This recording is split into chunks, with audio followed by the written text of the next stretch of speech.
Hey, what's up, achievement hunters? It's Hightower and Soothsayer 57 here, Hey guys! and this is Worms Revolution. Well, I love the Worms games. I play like them all. I play like all the ones that have been on the marketplace. I played all the 3D ones. I just play them all. I love these games so much. Yeah, I mean, it's surprising. I am fairly new to the Worms games, but I love them as well. But I didn't know that they had been around as long as they had. If you've only just found out about them, that makes it even worse that you beat me twice when we played Armageddon a few weeks back. Yeah, well, I hadn't just found out about them, but I'm a bit newer than most people. This is like my childhood game, to be honest. Like I've been playing these games It's like your childhood there was game. like there was Worms Armageddon on the Nintendo 64, the original Worms when it was just PC. I just love Worms games. They're so much fun.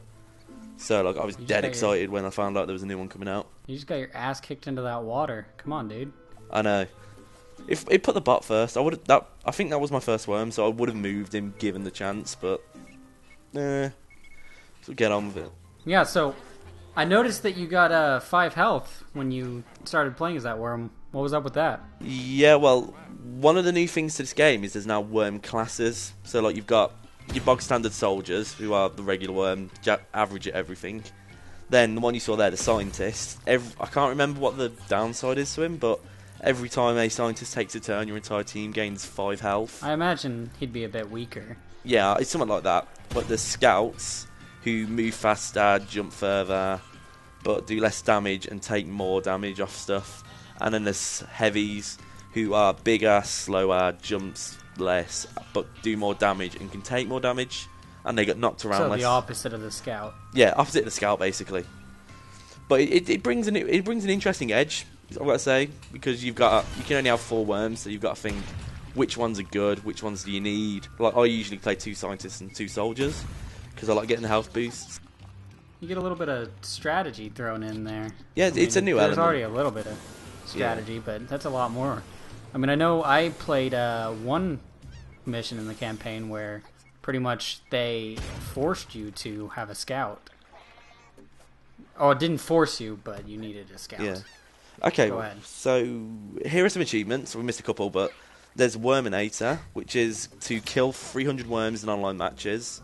Or there's Asinus, which is to use the fabled concrete donkey. And the 2 we missed was there is an achievement for completing all the tutorial missions, as well as one for completing all the campaign missions. And then there's other ones. I think there's a secret one for winning 5 matches by killing the last worm with a prod. Which is, I mean, it's always the best way to finish a match is if you prod the last worm, because Yeah, it's just kind of like a hey, I'm better than you move. yeah, it's the ultimate insult. There is nothing more Yeah. insulting than when a guy kills your worm with a prod, because the prod itself does no damage. So it's always a laugh.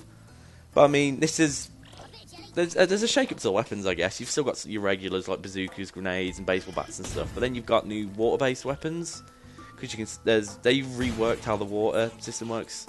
I mean, you've still got the water pile at the bottom, so if you get knocked into that water, they die instantly. But you can also cause pools of water on the map, and if worms get trapped in them or like they land in them, they lose 5 health every turn. And there's a lot of water-based weapons like balloons and water strikes that. It brings it's another thing that brings a new element to the game, in terms of if you want to trap them in water or if you want to try and sweep them away. Now, do they lose 5 health per turn they're in there, or At 5 health per turn they're in there. So even if you're not playing as that character, they still lose 5 health. Yep. So it's always quite interesting. It's once again, it's a new element to the game, a new form of strategy. You can think, knock him in the water so he loses a bit of health until they get him out of there. But then there's other stuff like there's many like cars, drawn up cars that are just static to the map, and there's props and stuff like you can see that Ratnox box. Can't remember setting it off, but I'm gonna guess that launches a poisonous gas that of course poisons worms.